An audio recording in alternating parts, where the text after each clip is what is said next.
बेटा आज हम बात करेंगे सेकंड चैप्टर की, और सेकंड चैप्टर का नाम है विद्युत विभव एवं धारिता। उसमें बेटा एक टॉपिक आता है विद्युत स्थितिज ऊर्जा, जिसमें हम पढ़ते हैं कि बाह्य बल द्वारा किया गया कार्य चेंज इन पोटेंशियल एनर्जी यानी स्थितिज ऊर्जा में परिवर्तन के बराबर होता है। लेकिन बेटा मैं इसको आज अलग प्रकार से व्यक्त करूंगा।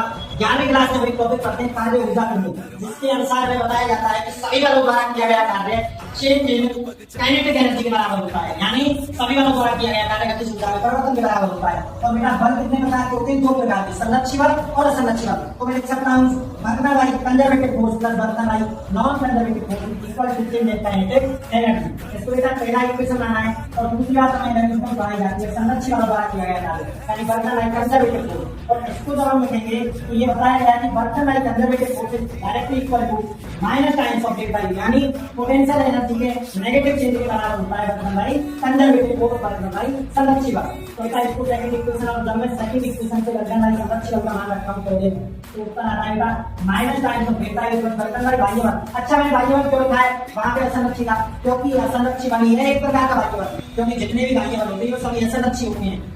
और ये चेंज बराबर आता है बेटा डेल्टा के लिए, यानी चेंज इन काइनेटिक एनर्जी का ऊर्जा में परिवर्तन के। और यहाँ से जब बाह्य बल का मान निकालेंगे कार्य का, तो इसका उत्तर आएगा बेटा डेल्टा के इनवर्स डेल्टा यू। और ये क्यों आया, इसका कारण क्या है? ये होता है मेन वर्तमान बाई एक्सटर्नल फोर्स, लेकिन आपको लिखाया जाता है वर्तमान by external force equal to delta you.